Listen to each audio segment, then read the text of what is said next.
अपना next chapter की तरफ चलना है जिसका नाम है economy of Maharashtra.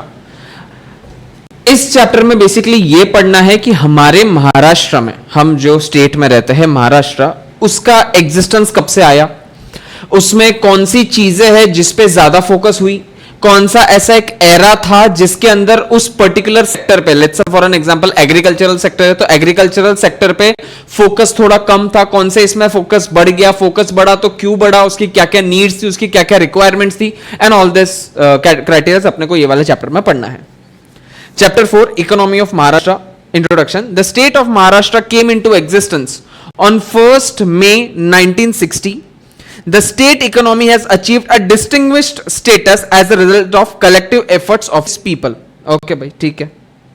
Administrative divisions of Maharashtra as per the Economic Survey of Maharashtra 2017-18, the state has been divided into 36 districts.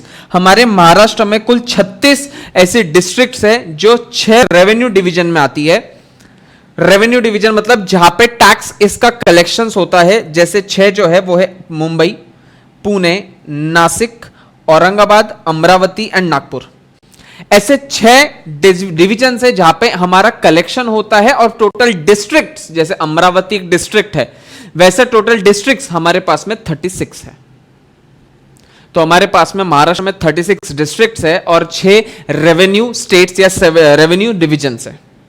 अब व्हाट आर द, ये सब इसके ऊपर कोई क्वेश्चन नहीं आएगा, क्वेश्चन आएगा ये वाला, sir what are the important features of the economy of Maharashtra. Sir economy of Maharashtra के क्या क्या इंपॉर्टेंट फीचर्स है, चलो भाई देखते हैं। अब ये फीचर्स के नाम पे पहले ही अपने को डर आता है। हाँ नहीं, 4th पे आना है। 3rd इज पार्टीशन वैल्यू, अभी पार्टीशन वैल्यू नहीं करना है, 4th पे आएगी। अपना वैसे भी कोई सीरीज में नहीं रहेगा, मतलब ये जरूरी नहीं कि मैं 1 से 10 लूंगा। 4th के बाद में मोस्ट प्रोबेबली अपन 10th पर शिफ्ट होने वाले हैं, 10th के बाद में अपन रिटर्न आने वाले, मतलब मैं तुमको एक वो ग्राफ एक लेके जाना है ताकि तुमको इकोनॉमिक्स पूरी इजीली समझ में आवे इसके हिसाब से। अब बेसिकली यहाँ पे हम थोड़े बहुत मैक्रो इकोनॉमिक्स की तरफ टर्न हो गए क्योंकि हम महाराष्ट्र की इकोनॉमी पढ़ने वाले हैं। अभी तक हम खुद की इंडिविजुअल इकोनॉमी पढ़ रहे थे, हमारे इंडिविजुअल वांट्स क्या, इंडिविजुअल सेटिस्फैक्शंस क्या है। अब हम इंडिविजुअल वांट्स और सेटिस्फैक्शन पाए नहीं, हम थोड़ा सा शिफ्ट होकर मैक्रो के नजदीक गए, पूरे मैक्रो में नहीं गए अब तक। चलो आ जाओ, important features of economy of Maharashtra. Maharashtra is the second largest populated state in the country. समझ रहे हो, second largest state which in the state of in the consent of population. The population of state was 11.24 crores during 2011. 2011 में हमारी जो population थी वो 11.24 करोड़ थी। Maharashtra is the 3rd largest state in the country in terms of geographical area measurement, that is 3.08 lakh square kilometres.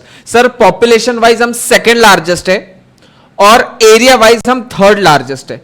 Population हमारी 2011 में कितनी थी, तो भाई 11 करोड़ की थी। सर ये 2011 में थी तो हमारे पास में लेटेस्ट डेटा क्यों नहीं है, क्योंकि पॉपुलेशन का जो सेंसस होता है ना बेटा, वो हर 10 साल में कैलकुलेट होता है। तो 2011 में जो पॉपुलेशन कैलकुलेट हुई थी, अब उसके बाद में डायरेक्ट हम 2021 में कैलकुलेट करने वाले, और 2021 में हम खड़े। तुम्हारी बुक्स इतनी भी अपडेटेड नहीं कि वो 2021 में अपडेट करके वो तुमको देते हुए, पॉसिबल नहीं। वैसे कोरोना के टाइम पे कोई जाएगा नहीं पूछने के लिए, ठीक है। तो हमारे पास जो लास्ट सेंसस है, census the word I am using is census, जो हमारे पास में लास्ट सेंसस है, दैट इज लास्ट पॉपुलेशन है, वो 2011 की है। दैट इज 2011 में हमारे पास में 11 करोड़ की पॉपुलेशन थी, और हम 3rd लार्जेस्ट स्टेट है in respect of kilometre, that is 3.08 lakh square kilometre. We are the most urbanized state with 45.20% of its population living in town and cities. Sir हमारे यहाँ पे गांव 55%, अप्रॉक्स 55% है, और 45% हमारे पास में ऐसी पॉपुलेशन है जो या तो सिटी में रहती है या तो टाउन में रहता है, ठीक है। According to 2011 census, the sex ratio of Maharashtra was 929 females per 1000 males. Sir 1000, मतलब अगर सपोज टोटल में 100% बात करूं, 100% बात करूं, या 2000 लोग की बात करूं, तो उसमें से 1000 मेल्स है और उनके रिस्पेक्ट में 929 फीमेल्स है, which is a very good ratio. ये सेक्स रेशो प्रॉपर है। जैसे अगर तुमने देखा होगा यूपी, बिहार या राजस्थान के कुछ कुछ एरियाज में ऐसा होता था।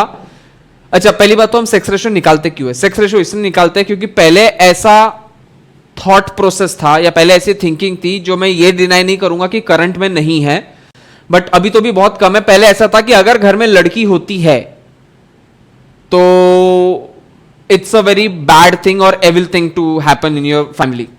तो अगर आपके घर में अगर लड़की होती है तो most probably they used to abandon that child, या तो उसको मार देंगे या उसको ऑर्फनेज में छोड़ देंगे, या उसे ऐसी जहां पे उनको छोड़ना है वो छोड़ के आ जाएंगे। जैसे अपन बहुत सी बार मूवी में देखते हैं कि कचरे के डब्बे में रख देते हैं, या फिर अपन मंदिर के सीढ़ियों पे रख देते हैं। ऐसा जो भी सिस्टम होता है, ये कोई ऐसे काल्पनिक घटनाओं पर आधारित नहीं है, पहले ऐसा ही होता था। लड़कियों के लिए बोल रहा हूं, लड़का होता है तो भाई आज भी खुशियां मनती है, कोई बड़ी बात नहीं है इसमें। बट आज चलो वो इतनी कॉन्सेप्ट तो भी चेंज हुई कि उतना अब डिफरेंस नहीं रहा है। जो पहले पर्सपेक्शन रहता था फैमिली का कि अगर लड़की हुई तो खराब बात हो जाती है, आज भी ऐसे पर्सपेक्शंस है। आज भी चाइल्ड अबॉलिश होते हैं। आज भी अगर पता चलता है कि एक जो मदर है जिसके वोम में बच्चा है, अगर उनको पता चलता है, विच इज इलीगल, अब तो आप कोई डॉक्टर आपको बता भी नहीं सकता है कि ऑलरेडी कि वो लड़का है या लड़की है, बट जस्ट इन केस अगर पता चल जाता है तो mother use to abort that child. आज भी है।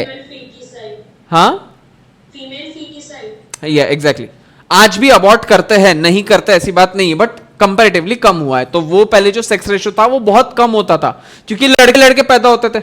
अगर लड़कियां होती थी तो उनको मार देते थे, तो फिर लड़की बची का, तो तुम्हारा सेक्स रेशियो गिर गया, तुम्हारा सेक्स रेशियो ड्रॉप हो गया।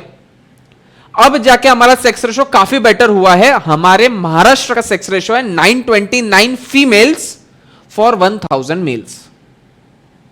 The state literacy rate was 82.3% as 2011 census. कुछ याद है सबसे ज्यादा लिटरेट स्टेट कौन सा है? केरला 99.99% करेक्ट है। हमारे महाराष्ट्र में जो लिटरेसी रेट है वो 82.3% है। According to the economic survey of Maharashtra for 2016-17, the state has the highest GDP growth. Sir ये जीएसडीपी क्या है जाने दो। जीडीपी ग्रोथ हमारे इसमें सबसे ज्यादा है। The state economy is characterized by abundant natural resources, availability of skilled manpower, technological advancement, development, infrastructure। Sir हमारे पास में ये चार चीजें कूट कूट के भरी है हमारे महाराष्ट्र में। सर सबसे पहले हमारे पास में बहुत सारे नेचुरल रिसोर्सेस है। सेकेंड, हमारे पास में बहुत ज्यादा मैन पावर है, वो भी स्किल्ड मैन पावर है। ऐसा नहीं कि कोई भी मजदूर लेके आ जाओ जो काम कर लेगा, ऐसा मजदूर जिसके पास में काफी स्किल्स होती हो। सर ऐसा क्यों? ड्यू टू सबसे पहला आता है Mumbai, because Mumbai is the financial capital of India, not only of Maharashtra, it is the financial capital of the whole India। Sir ऐसा क्यों? क्योंकि मुंबई एक ऐसा स्टेट है, या सॉरी मुंबई एक ऐसी सिटी है जहां पे आपको पानी भी मिलता है, समंदर, हवा भी मिलती है, एयरपोर्ट, और आपको जमीन भी मिलती है, कनेक्टिविटी। सर ऐसे तो बहुत सारे होंगे जितने कोस्टल सीज पे सब में मिलते होंगे, बट सब में इतना सिंपल नहीं है ट्रैवलिंग करना, या इतना सिंपल नहीं है ट्रांसपोर्ट करना जितना मुंबई में, क्योंकि इंडिया के बीच में आएगा वो, एज इन कॉर्नर के बीच में आएगा। तुम चेन्नई बोलोगे तो एकदम एंड में आ जाएगा, जैसे श्रीलंका नजदीक पड़ेगा। तुम ऊपर कश्मीर में जाओगे तो तुम बोलोगे चाइना पाकिस्तान वालों के लिए नजदीक है, लेकिन मुंबई वो सबके लिए इक्वल है। प्लस फाइनेंशियल कैपिटल होने से वजह से क्या होता है कि सारी बड़ी बड़ी कंपनीज वहां पे सिचुएटेड है। अब सारी कंपनीज के ऑफिसेज वहां पे सिचुएटेड है, तो वहां से ही अगर आपको कोई एक्सपोर्ट करना है तो आपको ट्रांसपोर्टेशन कॉस्ट कम लगेगा, वहीं से आपको कुछ इंपोर्ट करना है तो आपको ट्रांसपोर्टेशन कॉस्ट कम लगेगा। इन सारे रीजंस की वजह से मुंबई ने बहुत ज्यादा बूम आया है, मुंबई ने बहुत ज्यादा बूम लाया है इन द महाराष्ट्र। तो हमारे पास में नेचुरल रिसोर्सेस है, हमारे पास में स्किल्ड मैन पावर है, हमारे पास में टेक्नोलॉजिकल एडवांसमेंट है, और हमारे पास में डेवलप्ड इंफ्रास्ट्रक्चर है। तो हमारे पास में चार चीजें क्या क्या है? सबसे पहला है natural resources, second skilled man power, third technological advancement, and fourth developed infrastructures. Maharashtra is the most favoured destination for creativity, skill development, investment and tourism. अरे ऐसा हर स्टेट अपने बारे में यही तारीफ करता हूं, इसलिए इट्स ओके। अब हम महाराष्ट्र स्टेट बोर्ड की बुक पढ़ रहे तो ये महाराष्ट्र की तारीफ कर रहा है, हम गुजरात स्टेट बोर्ड की बुक पढ़ते तो वो गुजरात की तारीफ करता, हम जम्मू कश्मीर की बुक पढ़ते तो वो जम्मू कश्मीर की तारीफ करता, that is okay. But Maharashtra is the most favoured destination for creativity, skills development, investment and tourism. तो ये सारी चीजें हैं हमारे पास में important features for the economics of Maharashtra. मुझे फटाफट अभी के अभी पढ़ के चाहिए।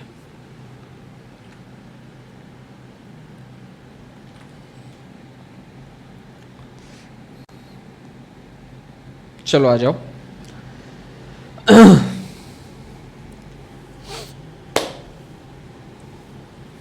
आ जाओ, इकोनॉमिक डेवलपमेंट ऑफ महाराष्ट्र। अच्छा, इसमें यहां तक कोई क्वेरी है, कुछ दिक्कत, कुछ नहीं समझा? पक्का? चलो, economic development of Maharashtra. Sir हमने क्या क्या डेवलपमेंट किया है? सबसे पहले हम बात करेंगे एग्रीकल्चरल सेक्टर की। सर एग्रीकल्चरल सेक्टर जो है महाराष्ट्र में, जो भी एग्रीकल्चर होती है, जो भी खेतीबाड़ी होती है, उसमें पहले क्या सिनारियो हुआ करता था, आज क्या सिनारियो है, ये सारी चीजों का डिस्कशन हमें करना है। Agriculture and allied activity plays an important role in the economic development of state. Sir हमें पता है एग्रीकल्चर बहुत इंपॉर्टेंट रोल प्ले करता है हमारे लिए। As per the economic survey of Maharashtra 2017-18। Sir अभी तो आपने बोला था कि 2011 के बाद में सीधा 10 साल बाद में होता है 2021 में, और यहाँ पे आप 2017-18 की बात कर रहे हो, वो सेंसस की बात किया था मैंने। यहाँ पे हम पॉपुलेशन एक्सप्लोजन की बात नहीं कर रहे। As per the economic survey of Maharashtra 2017-18, the share of agriculture and allied activities in the total gross state value added was 12.2% during the 2016-17 as against 15.3 during 2001-2, which shows a declining trend over a period. क्या बोल रहा है ये, मेरे को समझा नहीं है। As per the economic survey of Maharashtra 2017-18, the share of agriculture and allied activities, मतलब सर एग्रीकल्चर करके जो भी हम रेवेन्यू जनरेट करते हैं, जो भी हम रुपीस जनरेट करते हैं, the share of agriculture and allied activities in the total gross state value added, हमारे इकोनॉमी में, काय के महाराष्ट्र के, हमारे महाराष्ट्र के इकोनॉमी में इसका एग्रीकल्चर का रेवेन्यू का शेयर कितना है? तो भाई 2016-17 में 12.2% है, जबकि 2001-2 में 15.3% होता था। मतलब सर 2001-2 में जब हमारे पास में कुछ काम करने के लिए नहीं था तो लोग खेती बाड़ी करते थे, खेती से पैसा कमाते थे, और ये खेती का पैसा कमा के स्टेट को इससे रेवेन्यू जनरेट होता था। लेकिन सिंस अब धीरे धीरे हम अर्बनाइज स्टेट होने जा रहे हैं, हम अर्बनाइजेशन के तरफ जा रहे हैं, हमारी एजुकेशन बढ़ती जा रही है, कोई खेती बाड़ी करने में इंटरेस्ट नहीं ले रहा है। हमको चाहिए एक सेफ जॉब, हमको चाहिए एक सेफ लाइफ, हमको चाहिए 2 BHK का फ्लैट, हमको नहीं चाहिए कि गाय भैंसों को पाले, हमको चाहिए कि हमारे पास में होवे एक सेंट्रो कार, हमारे पास में होवे सारा स्टैंडर्डाइज चीज, हमको धोती लुंगी पहन के काम करने की कोई इच्छा नहीं है, हम जीन्स पैंट पहन के, शर्ट पहन के बाहर निकलेंगे, हम जैकेट पहन के निकलेंगे, हम टोपी पहन के निकलेंगे। इसके वजह से हम जो खेती कर रहे थे वहां से पॉपुलेशन डाइवर्ट होके एजुकेशन के वजह से दूसरे कामों में लग गया। तो बट ऑफ कोर्स है, जो खेती में आपको इनकम होती थी वो बढ़ेगी या कम होगी? तो it is showing the declining trend.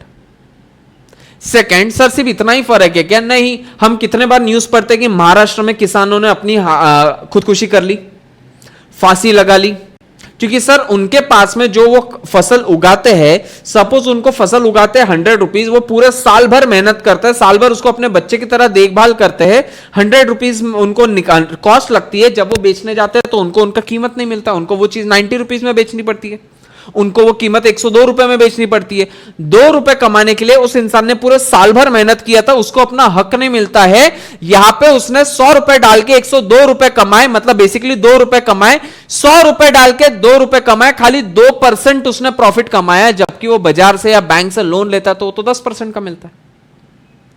कमाई हुई 2% और उधारी ली 10%, वो इंसान जिएगा कैसे?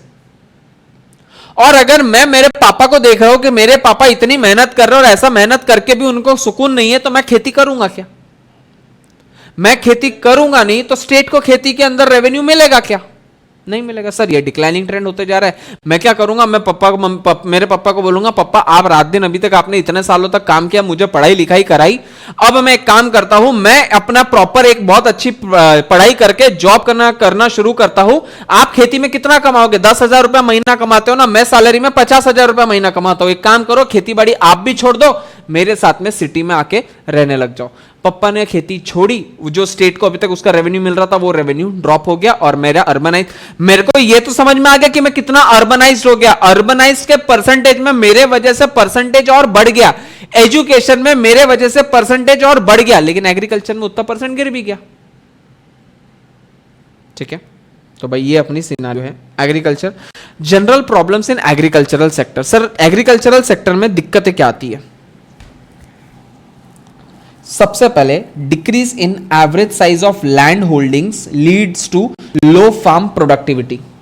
सर पहले के जमाने में लोगों के पास में 10 एकड़ 20 एकड़ 40 एकड़ 50 एकड़ के खेत होते थे, लेकिन जब इन लोगों को समझ में आया कि मेरे को इतनी साल भर खेती करने के बाद में खाली 2 रुपया कमाने के लिए मिलता है, और ये जमीन का टुकड़ा जो मेरे दादाजी ने 10 रुपए स्क्वायर फीट से लिया था, 10 रुपए एकड़ से लिया था, आज उसकी कीमत 1.5 करोड़ रुपया हो गया, तो मैं खेती करने में इंटरेस्टेड रहूंगा या उसको बेच के पैसा कमाने में इंटरेस्ट रहूंगा?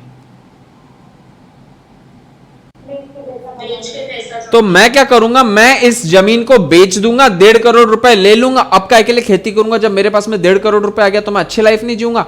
सर आपने अपनी अच्छी लाइफ तो जी ली, लेकिन आपने जो खेती बेची, अब उसके वजह से जो भी सामने वाले ने उसको खरीदा होगा वो सामने वाला खेती के लिए यूज करेगा, किसी और चीज के लिए यूज करेगा, मतलब आपका एग्रीकल्चरल प्रोड्यूस जो होना चाहिए था वो कम हो गया। पहला reason. Second, increase in number of small and marginal farmers. Marginal farmers मतलब क्या होता है? जो कामापूर्ति मामा है। सर अभी लॉकडाउन है, हमको कुछ करने के लिए है नहीं, हमारी तो दुकान है, हमको कुछ बोर हो रहा है, एक काम करते हैं, हमारे पास में खेत पड़ा है, हम खेती करना चालू कर देते। दिखने में तो दिखेगा कि वो खेती कर रहा है, लेकिन जैसे ही लॉकडाउन ओपन हो जाएगा, उसकी दुकान खुल जाएगी, वो खेती करने बैठेगा क्या वापस? वो सीधा आ जाएगा और अपने दुकान पे वापस बैठ जाएगा। उसने जो बनाया था, उसने जो खेती किया था वो टेम्पररी था। सर वो स्मॉल और मार्जिनल फार्मर है। Fourth, third, excessive use of chemical fertilizers and pesticides leading to soil degradation. Sir हमने इतने हार्मफुल केमिकल्स और पेस्टिसाइड्स यूज करना शुरू कर दिया कि जो सॉइल की नेचुरल इनहेबिटेंट्स थी वो मिनरल्स हमने खत्म कर डाले। एग्रीकल्चरल इंडेटनेस, शेतकरी की उधारी बैंक से ली हुई। Poor implementation of land reforms and adverse crop pattern. Sir कोई भी इंसान ने आज दिन तक खेती किया तो उसके बारे में कभी एनालिसिस किया ही नहीं। उसको लगा ये उगा देता है, फिर उसके बाद में उसको लगता है अब ये उगा देता है। अरे आपने उस मिट्टी को समझा ही नहीं, आपने उसकी बेस्ट एफिशिएंसी पे काम किया ही नहीं। जब आपने उसकी बेस्ट एफिशिएंसी पे काम नहीं किया तो वो आपको 100% रिजल्ट कैसे दे सकता है? ऐसे करते करते करते करते आपकी सॉइल का वैल्यू एक टाइम के बाद में 0 हो जाएगा। Sixth, dry land and इनएडिक्वेट irrigation facilities. Sir हमारी जमीन बहुत सूखी रहती है और साथ में हमारे पास में इरिगेशन के लिए या हमारे पास में प्रॉपर पानी के लिए प्रॉपर से चैनल्स नहीं है। हम खेत खरीद लेते हैं, पता चलता है खेत में पानी नहीं है। अगर तुमको पता होगा तो खेत की वैल्यू कुएं से होती है। जितने ज्यादा कुएं उतना उस प्रॉपर्टी का भाव। नहीं तो पापा को पूछना, अगर पापा खेती करते होंगे तो वो अच्छे से बता देंगे कि खेत में अगर वो खेत लेने जा रहे हैं और खेत में हमको पता चलता है कि वहां पे कुआं नहीं है तो हम एकाएक वो प्रॉपर्टी को लेंगे नहीं, क्योंकि कुआं नहीं है तो पानी खेत में लेके आना बहुत हेडेक का काम है, और अगर कुआं तुम्हारे पास में है तो बहुत सिंपल काम है। तो सर हमारे पास में प्रॉपर इरिगेशन फैसिलिटीज नहीं है। सर कोई बात नहीं, हम कुआं खोद देते हैं। एक कुआं खोदने में पैसा कितना लगेगा? 2 लाख 3 लाख रुपए। 3 खेत खोद देते, 3 कुएं खोद देते, 10 लाख रुपए। एक किसान के पास में 10 लाख रुपए है क्या? Lack of capital. Improper implementation of rural development plans. Sir मेरे को एक बात बताओ, सिटी हर 5 साल में इतनी बढ़ती जाती है, लेकिन गांव 10 साल बाद में भी गांव ही होता है, क्योंकि सर उसके डेवलपमेंट का हमारे पास में कोई प्रॉपर प्लान है ही नहीं। हमारे मन मर्जी काम करते उधर, तो ऐसा तो होगा नहीं। लैक ऑफ मार्केटिंग फैसिलिटीज, कभी खेती करने वाले इंसान की तुमने कभी मार्केटिंग देखी है करते हुए? खेती वाला इंसान क्या करेगा? चीख चीख के चिल्ला चिल्ला के बोलता है 10 का दो 10 का दो, इसके अलावा कौन सी मार्केटिंग करता है? लेकिन उसके अलावा जो भी कंपनीज है, डी मार्ट, वॉलमार्ट, हमारे एकाक वाले बाबा, पतंजलि वाले, वो सब लोग मार्केटिंग कर रहे हैं। वो लोग क्या करते हैं? इन किसानों से खरीदते हैं, उस पर 10 रुपए कमाते, खुद बेचते, किसान को दिया 2 रुपए, लगाए खुद के 10 रुपए, मेरा बेचा मार्केट में 15 रुपए, किसान को तो 2 रुपए मिला, उसने साल भर मेहनत किया, उसको 2 रुपए मिला, हमने कुछ नहीं किया, हम 15 रुपए कमाए और हमने उसकी मार्केटिंग किया। किसान उस चीज की मार्केटिंग नहीं कर पाता है, हम क्या कर पाएंगे? Impact of climatic changes, climatic जो चेंजेस होते हैं उसका इंपैक्ट हमारे इस पे आता ही आता है। अभी कौन सा सीजन चल रहा है? ठंडी का सीजन है, अभी समर है, बारिश नहीं है तुम्हारे यहां पे, और आई तो ऐसा लगा कि भाई जुलाई का महीना है। अब ऐसे टाइम पे सपोज किसी और इंसान ने ऐसी कोई फसल उगाई जिसको पानी नहीं चाहिए, जिसको एकदम ड्राई मॉइस्चर चाहिए, उसकी फसल खत्म हो गई। अब ये सारे रीजंस की वजह से भी तो आप अपनी फसल को उगा नहीं पाते हो, तो धीरे धीरे आपका वो सेक्टर कम होते जाता है। तो अगर कोई पूछेगा कि महाराष्ट्र में एग्रीकल्चर का ट्रेंड अपवर्ड है या डाउनवर्ड है, तो क्या बोलोगे? क्लियर है बात? कुछ दिक्कत है, कुछ डाउट है इसमें? फटाफट पहले मेरे को जनरल प्रॉब्लम्स लर्न करके दो। मैं अभी टाइम दे रहा हूं ताकि तुमको घर जाके उतनी मेहनत कम करनी पड़े, तो प्लीज उसको टाइम को पूरा इफेक्टिवली यूटिलाइज करो। पढ़ के दो मेरे को।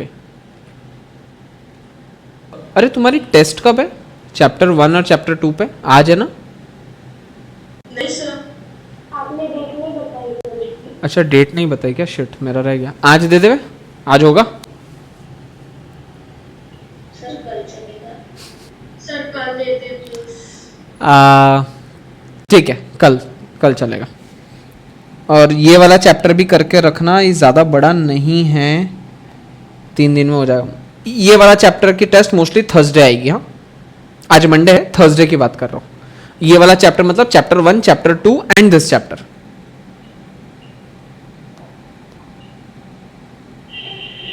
चलो आज का लास्ट टॉपिक करते हैं। एग्रीकल्चर जो अपना एक सेक्टर है उसको एंड करेंगे आज इस पे। Measures undertaken by the government for the agricultural development. Sir since हमारा एग्रीकल्चर में इतना सारा नुकसान हो रहा था, तो गवर्नमेंट ने इस चीजों के लिए, इन चीजों के लिए क्या क्या मेजर्स उठाए, ये हमको पढ़ना है। तो measures undertaken by the government for the agricultural development, economic survey of Maharashtra 2017-18। Distribution of quality seeds eight reasonable rates. Sir government ने जो हाई क्वालिटी सीड्स है वो डिस्ट्रीब्यूट करना शुरू किए, that too at very reasonable rates. Increase number of outlets for the fertilizers and pesticides distribution. Sir पहले ऐसा होता था कि अगर आपको फर्टिलाइजर्स या इंसेक्टिसाइड्स लाने थे तो आपको शहर में आना पड़ता था, यहां से परचेस करना पड़ता था, फिर गांव में लेके जाना पड़ता था। अब गवर्नमेंट ने उसके अलग अलग कृषि केंद्र शुरू कर दिया। कृषि सेंटर, फार्मर सेंटर, ये कभी नाम सुना है? कृषि केंद्र, ऐसा कभी नाम सुना है तुमने? तो गवर्नमेंट ने ये सारे आउटलेट्स जहां पे किसानों को हेल्प करते हैं, हेल्प करने वाली सारी चीजें मिलती है, वो सेंटर्स को इंक्रीज कर दिया। Third, development of irrigation facilities. Sir irrigation facilities जो है वो इंक्रीज हो गई, वो अच्छी हो गई, वो डेवलप्ड हो गई। अब बहुत सारे, सर कैसे डेवलप हो गई? गवर्नमेंट ने क्या किया? गवर्नमेंट ने फार्मिंग को एक सब्जेक्ट डिक्लेयर कर दिया। सुनना मैं क्या बोल रहा हूं। गवर्नमेंट ने फार्मिंग को एक all together different education sector decide कर दिया। अब अगर आपको खेती सीखनी है तो you could actually read books upon it, you can actually do courses upon it, और आप ये प्रैक्टिकल चीज, ये थ्योरेटिकल चीजें सीख कर प्रैक्टिकली इसको अप्लाई कर सकते हो। पहले के लोग विदाउट नॉलेज, मतलब उनको नॉलेज बहुत था बट उनके हिसाब से नॉलेज था, केमिकल्स वाला नॉलेज नहीं था। आज हम वो सारे केमिकल्स को पढ़कर उसका अलग अलग यूज करके एक प्रॉपर सिस्टम से एग्रीकल्चर कर सकते हैं। तो सिंस ये एजुकेशन में हमारे इंक्लूड हुआ, तब जाके इसकी अवेयरनेस बढ़ी ना। अगर ये एजुकेशन कभी होता ही नहीं तो इसका अवेयरनेस कभी आता ही नहीं। हम वही चीज में एडुकेट होते हैं जिसका एजुकेशन हमें दिया जाता है। जिस चीज का हमें एजुकेशन ही नहीं प्रोवाइड किया जाता, हम उस चीज के ऊपर एडुकेट ही नहीं होते। For an example, share market. Since तुमको एजुकेशन में अभी पार्ट में नहीं है तो तुम उसके अवेयर में नहीं हो। लेकिन एनवायरमेंट, ईवीएस, ईवीएस भले ही हमने फेंका होगा, लेकिन अगर मैं तुम्हें पूछूं कि what are the types of pollution, तो क्या क्या बोलोगे? Air pollution, soil pollution, noise pollution, water pollution. तुमने कितना भड़बड़ बोल दिया, क्योंकि ये तुम्हारे एजुकेशन में था। ये पोल्यूशन तुमको एजुकेशन में नहीं होता तो पता होता, बट तुमको ये नहीं पता होता कि इनके 4 कैटेगरीज होते हैं। आई बात समझ में? तो हाँ, गवर्नमेंट ने इस चीज को ऑल टुगेदर एक डिफरेंट एजुकेशन स्ट्रीम डिक्लेयर कर दिया। Fourth, electrification of agricultural pumps and efforts to provide electricity on demand. पहले आप पता है तुमको कि लोड शेडिंग होती थी, पहले गांव में कभी भी तुमको ये नहीं मिलता था, लाइट्स नहीं मिलती थी। अब इलेक्ट्रिक सप्लाई उनको प्रॉपर होता है। सेकेंडली, अब बहुत सारे इनोवेशंस ऐसे आ गए हैं, जैसे कि फॉर एन एग्जांपल, मैं एग्जांपल समझते हैं। अब जो कॉन्सेप्ट ऑफ ब्लैक मनी है उसके साथ में मैं इसको लिंक करने जा रहा हूं। बहुत सारे लोग, मैंने बोला था ना आगे आएगा, ब्लैक मनी का कॉन्सेप्ट कैसा होगा ये समझना। What do mean by black money? काला दिखता है क्या ये पैसा? तो फिर ये ब्लैक मनी का कॉन्सेप्ट क्या है? अरे मच्छी बाजार, एक मिनट सिद्धि तू बोल।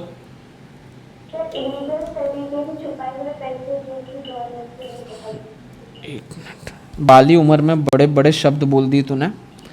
इलीगल बोली तू, तरीके से, please ignore my Hindi handwriting. हाँ, तरीके से छुपाना। ओके, कामाक्षी तू भी कुछ बोलना चाहती थी? वो मनी मतलब जो गवर्नमेंट को नहीं दिखाते, जिसमें टैक्स पे ना करना पड़े।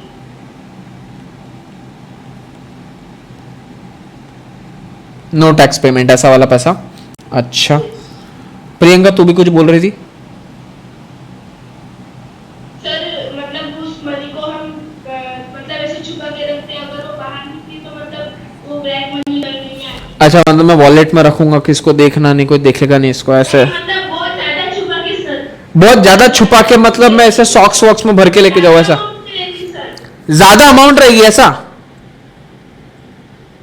है? नहीं सर, नहीं तो सर वो मैंने बोला वही सर। ज्यादा अमाउंट होगा? कितना अमाउंट? 200 रुपए, 500 रुपए, 2 करोड़, 5 करोड़, 2000 करोड़, 3 लाख करोड़, कितने करोड़? सर 1000 करोड़, 100 करोड़ ऐसे। अच्छा, मतलब अगर मेरे पास में 10 लाख रुपए है तो वो ब्लैक मनी नहीं है? नहीं हो सकती सर, अगर वो सही तरीके से नहीं ली होगी। सही तरीके से मतलब मैं थोड़ी चूरा चाकू मार के लोगों से पैसा लेता हूं। सर मतलब गवर्नमेंट और मतलब सभी से छुपा कर वो पैसे कमाना है, और मतलब इलीगल स्मगलिंग वगैरह कर करके। अच्छा, तूने एक नया राज खोला, तूने इसमें वर्ड यूज किया इलीगल बिजनेस, जैसे तूने बोला स्मगलिंग। ठीक है, तुम अच्छा, इसके अलावा और किसी को कुछ ऐड करना है? एनीवन? किसी को कुछ और इनपुट देना है? ऐसा कुछ नहीं। तुम सब में एक चीज कॉमन है, गवर्नमेंट से छुपा के। गवर्नमेंट से कैसे छुपाऊंगा मैं?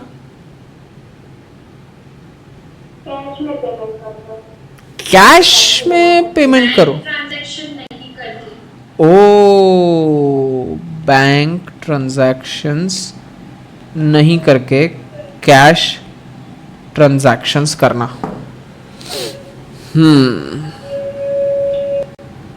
अच्छा, मतलब तुम ये बोल रहे हो कि अगर तुमने मुझे फीस दी कैश में तो मेरे पास में ये ब्लैक मनी आया, राइट?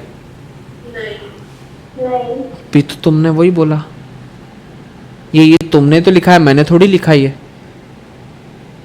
तुमने मेरे को अगर कैश दी, मतलब तुमने, तुम्हारे हिसाब से जो इंसान ने कैश लिया उसने ब्लैक मनी लिया, लेकिन चोट्टो जिसने लिया उसने ब्लैक मनी लिया, तो जिसने दिया उसने भी तो ब्लैक ही मनी दिया ना। मैंने कैश लिया तो तुमने मेरे पे इल्जाम लगाया कि सर आपने ब्लैक मनी के कॉन्सेप्ट को एक्सेप्ट किया, तो मेरे को कैश देने वाले भी तो तुम ही लोग थे ना, तो ब्लैक मनी की कॉन्सेप्ट तो तुमसे शुरू होनी चाहिए, क्योंकि तुम अगर चेक देते तो मैं चेक लेता, तुमने मेरे को कैश दिया तो मैंने कैश लिया, मतलब तुम्हारे पास में भी तो कैश ही पड़ी है, तो तुमने तो सिर्फ अपना ब्लैक मनी मुझे ट्रांसफर किया, ऐसा हो गया है तो कॉन्सेप्ट। और अगर ऐसा है, घर में दूध वाला आता है, ऑब्वियसली दूध वाले को क्या पेटीएम करते हो पैसा, कैश देते होंगे ना। सब्जी खाते हो कि घोड़े जैसे चने खाते हो, खाते हो। सब्जी मंडी में जाते हो तो गूगल पे करते हो वहां पे, भैया जी कितने रुपए हुए, अच्छा 33 रुपए, रुको भैया आपका क्यूआर कोड लाओ मैं स्कैन करता हूं, ऐसा करते हो। अच्छा गाड़ी लिया, गाड़ी टू व्हीलर, अच्छा जान दो टू व्हीलर, मोबाइल लिया, मोबाइल 10,000 रुपए का, चेक से पेमेंट किया था, मोस्टली कैश दिया होगा, मोस्टली हो सकता है तुमने चेक दिया हो, मोस्टली की बात कर रहा हूं, मोस्टली आज से 5 साल पहले की बात करना, चल अभी अभी तुमने हो सकता है चेक दिया हो गूगल पे, क्योंकि आजकल सिस्टम बहुत सिंपल हो गया, बस क्यूआर कोड स्कैन करो पेमेंट करो। आज से 5 साल पहले तो ये सारी कोई सिस्टम्स नहीं थी। आज से 5 साल पहले तो रिचार्ज करने जाते तो दुकान पर खड़े होकर 100 की नोट देते थे, वो रिचार्ज करता था, या पहले वो स्क्रैच कार्ड्स आते थे। आई डोंट नो तुमने वो स्क्रैच कार्ड्स देखे भी या नहीं देखे, मेरे टाइम पे थे, मेरे टाइम मतलब 2010 जब मैं 10th स्टैंडर्ड में था तब वो स्क्रैच कार्ड वाली सिस्टम थी, तो तुम उस टाइम पे 2nd 3rd स्टैंडर्ड में होने चाहिए मोस्टली, तो आई डोंट नो तुमने देखा नहीं देखा। पहले ऐसा होता था तुमको रिचार्ज करना है तो उसको 100 रुपए देने का, 100 रुपए के बदले में एक टोकन मिलता था तुमको, उसको ऐसा स्क्रैच करने का, फिर वो जो नंबर लिखा रहता है वो नंबर डायल करने का, तो तुम्हारे इसमें ऑटोमेटिकली 100 रुपीज का बैलेंस आ जाता था। तो ये सब भी ब्लैक मनी हो गया फिर तो।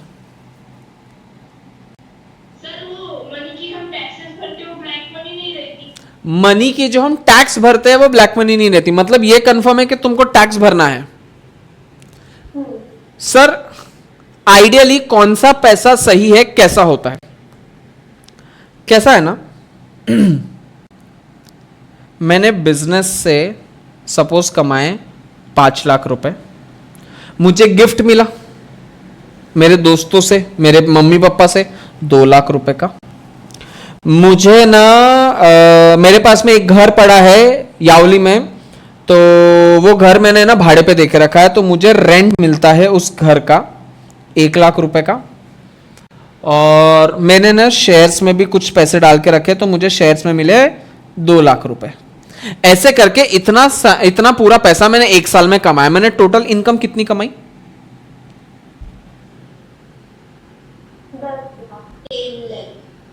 10 लाख रुपीज मेरी इनकम हो गई।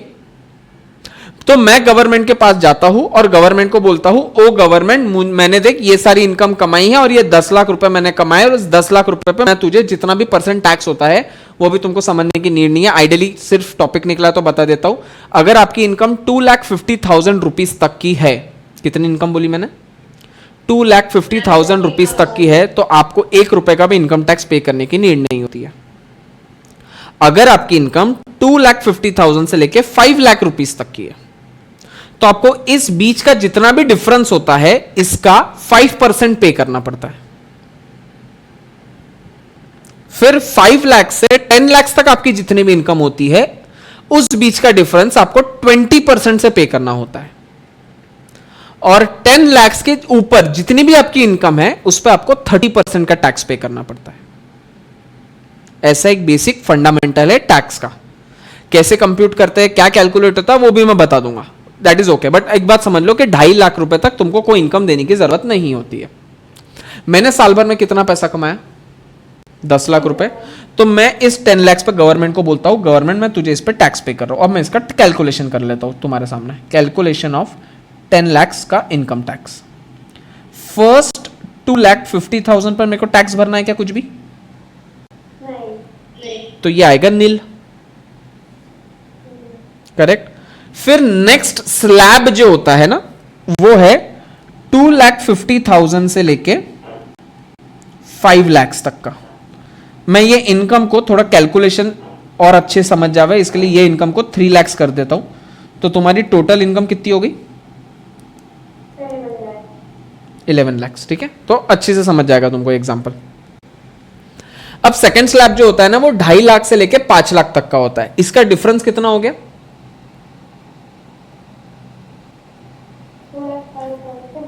2,50,000। इसका हमें करना पड़ता है 5%।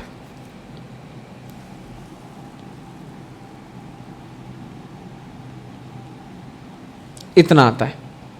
सर आपने कैसे कंप्यूट किया? सिंपल है, टेक्निक समझना। 2,50,000 हमें इसका कंप्यूट करना है 5%। 5% कंप्यूट करना डिफिकल्ट है, 10% कंप्यूट करना तो सिंपल है। सर 10% कैसे कंप्यूट करते हैं? आखिरी का एक जीरो गायब कर दो। कोई भी चीज का 10%, जैसे अगर मैं पूछूं कि 100 का 10% कितना होता है, कितना होगा? 10। क्या किया आपने? 100 का आखिरी का एक जीरो गायब कर दो, ठीक है। 5 लाख का 10% कितना होगा? 50। आखिरी का एक जीरो गायब कर दो, ठीक है। 1 करोड़ का 10% कितना होगा? 10 लाख। सर 1 करोड़ में 7 जीरो होते, एक जीरो गायब कर दिया, 6 जीरो बचेंगे। 1 लाख में 5 जीरो होते, हमारे पास 6, मतलब 10 लाख में 6 जीरो हो जाएंगे। तो यहां पे 2,50,000 का 10% मतलब कितना हो गया? 25,000। एक जीरो गायब कर देने का है ना, एक जीरो गायब कर दो। इसमें से कितना दिख रहा है तुमको? 3 जीरो, 25,000। लेकिन ये तो 10% आया, हमको 10 चाहिए, 5 चाहिए। 5%। तो 10 का आधा मतलब 5 होता है, तो 25,000 का आधा 25 का 12,500। आगे 12,500। ओके, मेरी कमाई में 5 लाख तक पहुंच गया, लेकिन मेरी कमाई 5 लाख ही है क्या सिर्फ अभी तक? मेरे को कहां तक पहुंचना है? 11 लाख तक। अब मैं तीसरा स्लैब यूज करूंगा जो है 5 लाख से लेकर 10 लाख तक का। इसका आता है 20%। ये दोनों का डिफरेंस कितना है? 5 लाख से 10 लाख का 5 लाख। अब मेरे को इसका 20% निकालना है, सिंपल नहीं है। पहले 10% निकाल ले, तो 5 लाख का 10% कितना होगा? 50,000। और 10% 50,000 है, 20% मतलब 10 का डबल, 1 लाख। तो 50,000 का भी डबल 1 लाख। एक मिनट, किसी को कुछ कंफ्यूजन है क्या? सिद्धि कुछ क्वेरी आई तेरे को? पक्का? ओके। मैं अभी तक कौन सी इनकम तक पहुंच गया हूं अपने? 10 लाख। मेरी कमाई 10 लाख तक की है क्या सिर्फ? सर 10 लाख के ऊपर आपने जितना भी पैसा कमाए, जितना भी पैसा कमाए, सर 1 करोड़ कमाए, 1 रुपए कमाओ, 50 करोड़ कमाओ, 50 लाख करोड़ कमाओ, कितना भी कमाओ, उस पर 30% पे करना पड़ेगा। तो सर अबाव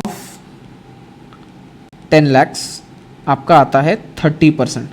10 लाख के ऊपर मेरा अमाउंट कितना है? मेरी इनकम कितनी है? 11 लाख नहीं, 10 लाख के ऊपर कितनी है? 1 लाख। उस 1 लाख का कितना परसेंट करना है मेरे को? 30%। 1 लाख का 30% करना है। 1 लाख का 10% तो कर लेते हैं पहले। 1 लाख का 10% 10,000। 10% और 30% इंटू 3 करिए अपन ने, तो 10,000 का भी इंटू 3 करेंगे, 30,000।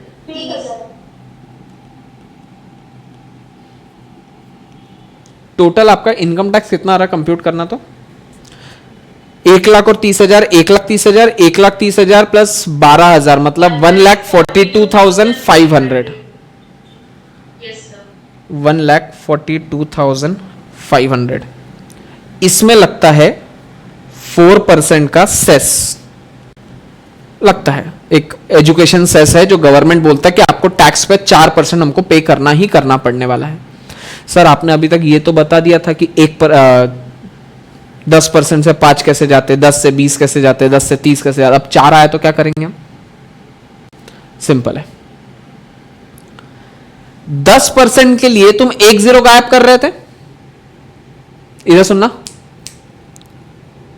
अरे ओ भाई साहब, 10% के लिए आप 1 जीरो गायब कर रहे थे, तो 1% के लिए कितने जीरो गायब करोगे?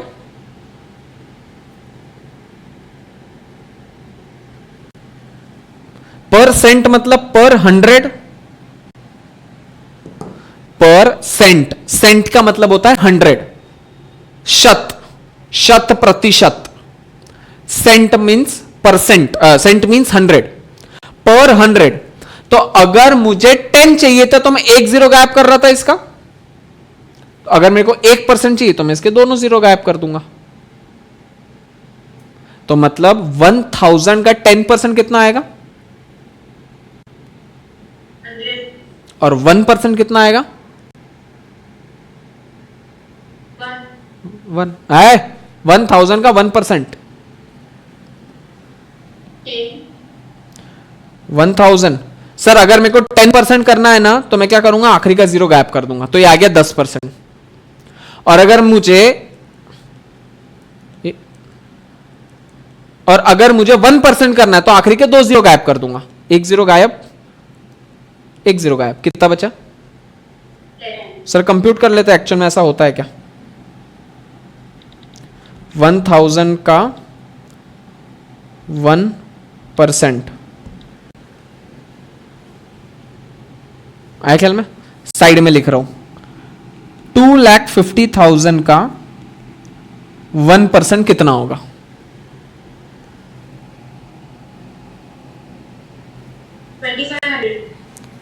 2500. 2500। अच्छा, एक का आंसर आया 2500। और कोई? सिद्धि तेरा भी 2500? बोले same to same. Indrayani, Tanisha, Avanti, Priyanka, किधर हो तुम लोग? है सर. हाँ सर. नहीं जम रहा है कैलकुलेशन? जम रहा है सर. तो आंसर दो ना रे। प्रियंका, तनिषा? 2500. 2500। देखते हैं, 2,50,000 इंटू 1%, इतना बोला तुमने? Yes sir. अच्छा, अवंती तुझे करके देना है। 3,70,000 का 1% भी देना है और 10% भी देना है। 1% होगा 3,700 और 10% होगा 3,37,000 सर. ओके, देखते हैं। 3,70,000 इंटू 1%, इतना बोला।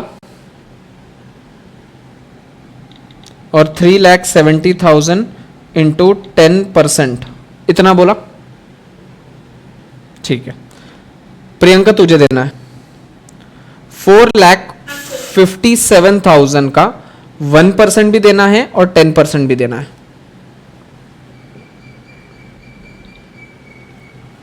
सर मतलब 1% और 10% दोनों बताने हैं सर. हाँ,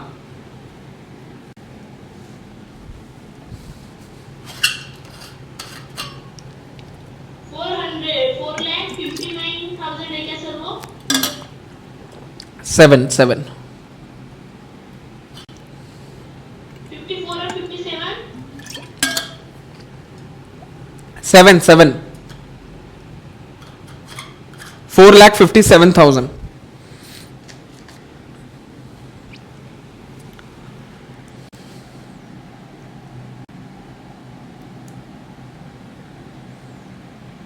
सर 4,570 पर 1%.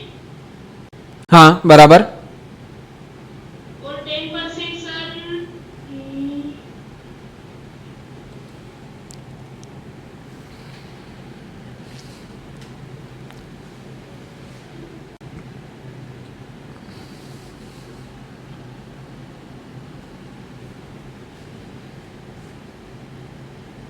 45,700. बराबर, परफेक्ट। 45,700। क्लियर है ये चीज, समझ जाएगा पक्का? Yes sir. तो मुझे एक बात बताना, हम थे हमारे टैक्स के ऊपर, किधर गया हमारा टैक्स? ये अब 1,42,500 का हमारा इनकम टैक्स आ रहा है, जिसपे हमको 4% का सेस निकालना है। हमें पहले 1% तो निकाल लेते हैं, 10 से तो काम बनेगा नहीं अपना, यहाँ पे 1 से बन सकता है। 1% निकालेंगे, इंटू 4 कर देंगे, सिंपल। 1% निकालना बहुत सिंपल है। 1% कितना आएगा? 1,400. 1,425. ऐसा बोले? Yes sir. अब इसको इंटू 4 करना है तो वो इतना टफ नहीं है। 4 5 जा 20, 4 2 जा 8, 8 प्लस 2 10, 4 4 जा 16 17, 4 1 जा 4 5, कितना? इतना 5,700. परफेक्ट। Yes. तो इस पे इसको 5,700 इसमें ऐड कर देते, प्लस 5,700, कितना आएगा टोटल? 1,000. 1,48,200. 4,000 कितना था? 700। 5,700. हाँ, तो टोटल कितना आ रहा है? 1,48,200.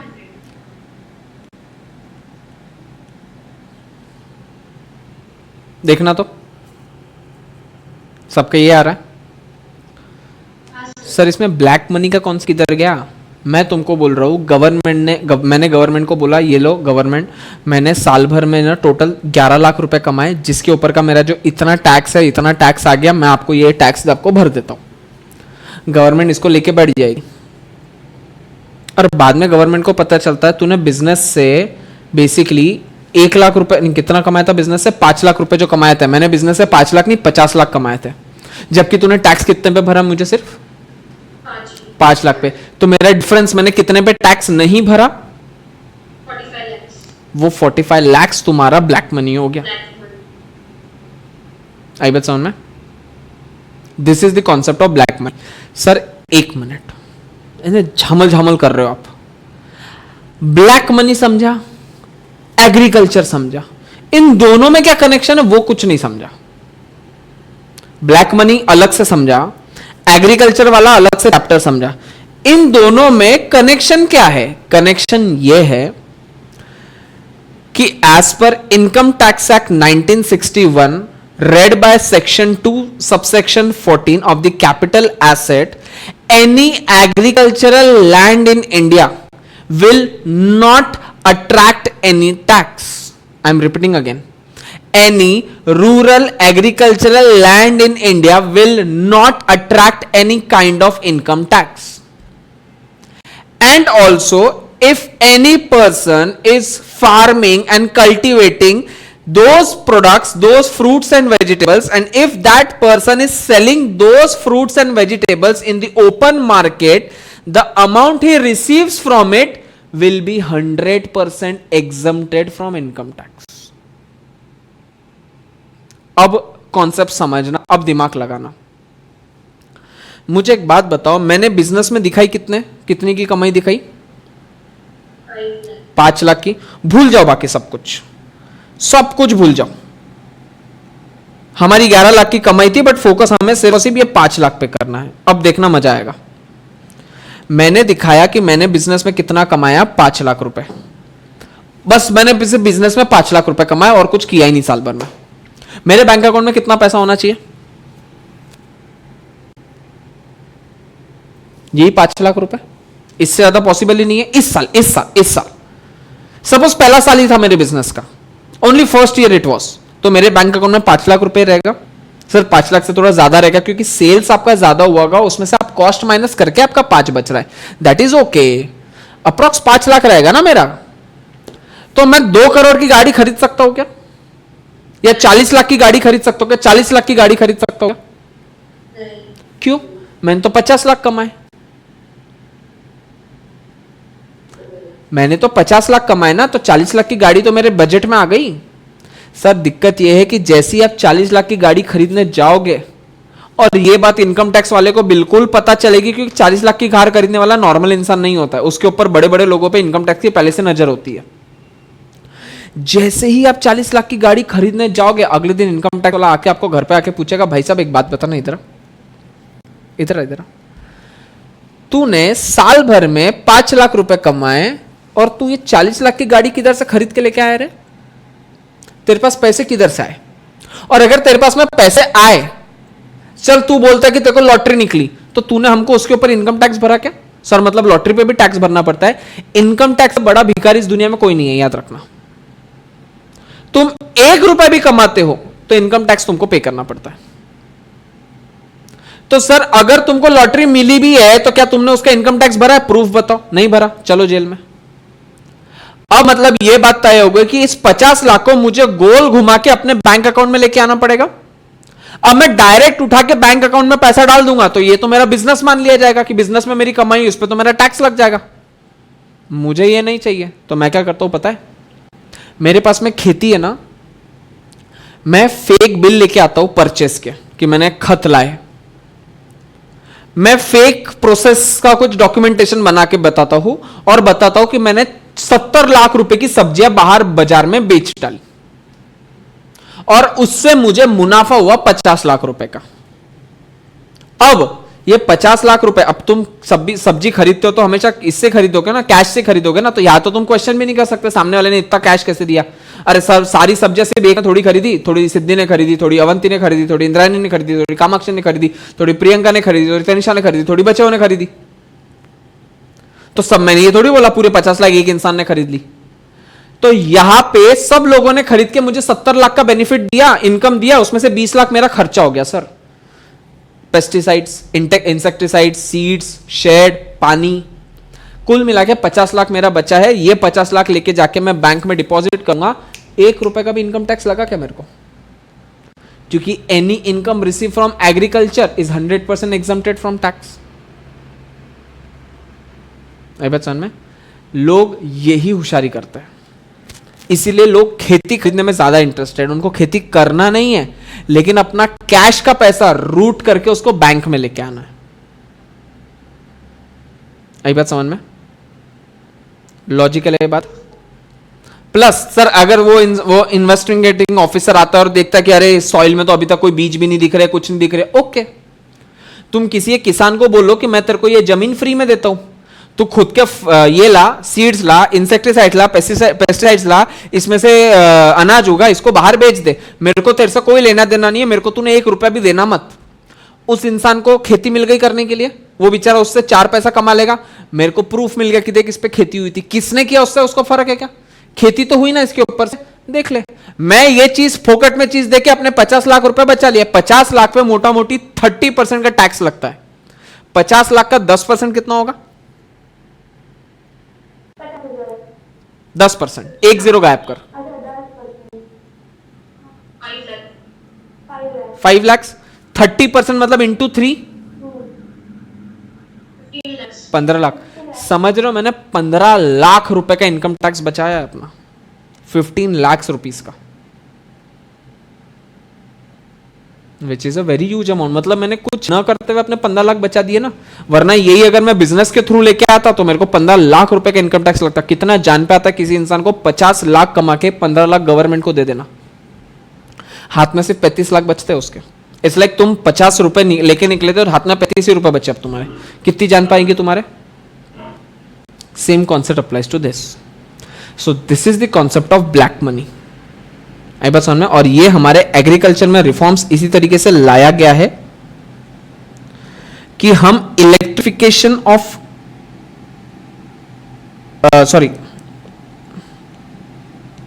Provide electricity on demand. Provide electricity on demand का कॉन्सेप्ट कैसे बनता है? बहुत सारे लोग सिटी के लोग बाहर के खेत खरीदते क्यों? तुमको लॉजिक बताया मैंने, बट वो इनकम टैक्स को बताते कि हम तो यही से बैठे बैठे करते हैं, आपने इतनी सारी फैसिलिटी दे दी, हम यहां से बटन दबाते हैं, वहां पे मोटर चालू हो जाती है, और ऐसी है फैसिलिटीज। यहां से घर बैठ के बटन दबाते हो मोबाइल की, वहां से मोटर चालू हो जाती है पानी की, वापस दबाओ मोटर बंद हो जाएगी पानी की। मतलब तुम ये भी प्रूफ कर सकते हो कि मैं यहां बैठ के भी खेती करता हूं, पानी छोड़ देता हूं, पानी बंद कर देता हूं, खत्म, और बाकी हमने 2-4 आदमी रखे, वो खेती करते रहते। ये गवर्नमेंट के मेजर्स आए। फाइनेंशियल असिस्टेंस देना शुरू किया है गवर्नमेंट ने, बैंकों से लोन वगैरह देना शुरू किया है। कमिटीज बनाना शुरू किया है, एपीएमसी कमिटीज। एपीएमसी तुमने सुना ही होगा, एग्रीकल्चरल कमिटीज जो बनती है, ताकि वो आपको समझा सके कि आपने किस तरीके से काम करना चाहिए, किस तरीके से आपने इरिगेशन करना चाहिए, हार्वेस्टिंग कब करना चाहिए, कौन से पेस्टिसाइड्स अच्छे हैं, कौन से इरिगेशन मेथड्स अच्छे हैं, ये सारी चीजें बताते हैं। और लास्ट में अवेयरनेस क्रिएट करते हैं of the information using mass media for making agriculture और प्रॉफिट मेकिंग बिजनेस। मतलब वो एग्रीकल्चर को प्रमोशन दे रहे हैं, एग्रीकल्चर को प्रमोट करते हैं, अलग अलग तरीके से एडवर्टाइजमेंट लाते हैं, अलग अलग तरीके से उनको जागो ग्राहक जागो जो एड्स आती है, कैंपेनिंग चलते हैं, वो सारी चीजें बताती है, ताकि आप एग्रीकल्चर में अपनी रुचि दिखाओ, एग्रीकल्चर में अपना इंटरेस्ट दिखाओ, और अपना एग्रीकल्चर का जो डाउनवर्ड ट्रेंड है वो वापस से हम अपवर्ड ट्रेंड के ऊपर लेके आवे। So these were all the efforts done by the government in the agricultural sector, because there was a need for the government efforts in that swing. Clear है बात? सर, हाँ, आपने बोला ना कि वो बैंक में मनी लाने के लिए एग्रीकल्चरल रूट यूज करते कि टैक्स ना पे करना पड़े उतना, तो वो फेक बिल्स वगैरह आते हैं एवरीथिंग, तो वो फेक कौन है और फिर उन पे कोई वॉच नहीं रहता क्या गवर्नमेंट का? नहीं ढूंढ सकते तुम इतने लोगों को, इतने लोगों को। जैसे अपन मार्केट में जाते तो रिबॉक के भी शूज मिलते और रिबॉकी के भी शूज मिलते, पकड़ा आज दिन तक उनको कोई? कितना? 138 करोड़ की आबादी है। अब वो जो 10,000 का फ्रॉड करता है उसको पकड़ेंगे, या हर्षद मेहता जैसे लोग 5,000 का स्कैम करता है उसको पकड़ेंगे? कितनों पे ध्यान दे पाओगे तुम? पॉसिबल नहीं है ना इतना। अपन एक एग्जाम्पल पढ़ रहे इसलिए ठीक है, जब हम प्रैक्टिकलिटी में जाते हैं तो बहुत मुश्किल होती है सारी चीजें। बोलना ईजी है, लेकिन वो जो काम कर रहा है वो भी तो एक इंसान है ना, उसका भी तो एक लिमिटेशन आ जाएगा। कितना पकड़ेगा? वो भी नहीं पकड़ सकते। पकड़ते, ऐसा नहीं कि पकड़े नहीं जाते, जाते हैं, पकड़े जाते हैं, लेकिन उसकी प्रोबेबिलिटी 20-30% है। अब तुम वो 30% में आ गए, तुम्हारा बैड लक। नहीं आए, तुम बच गए। ऐसा है ना? सर आपने बोला कि एग्रीकल्चर में अभी हमारा डिग्रेड हो रहा है ना, तो फिर उसके जगह पर अगर हम इकोनॉमिक इकोनॉमिक एक्टिविटी में अगर हम अगर आगे जा रहे हैं तो फिर भी हमारा जो इकोनॉमिक कैपिटल रहेगा स्टेट का तो वो तो सही नहीं रहेगा ना। तो फिर एग्रीकल्चर में डेवलप होने की जरूरत नहीं, नहीं, हम अनाज उगा नहीं रहे, लेकिन हम अनाज इंपोर्ट भी तो कर रहे हैं। तो हमारे स्टेट का रेवेन्यू बढ़ रहा है, लेकिन कंट्री का रेवेन्यू क्यों भी गिर रहा है ना, क्योंकि इंपोर्ट कर रहे हैं तो उनको डॉलर्स पे करना पड़ रहा है। हम घर में कोई चीज बनावे और बाजार की चीज लावे, दोनों में फर्क तो हमेशा रहेगा ना। भले हमारा रिचनेस दिख रहा है, लेकिन हमारी गरीबी तो इतना ही हो रहा है ना, अंदर उतने धसते जा रहे हैं ना दूसरे की उधारी पे। ऐसा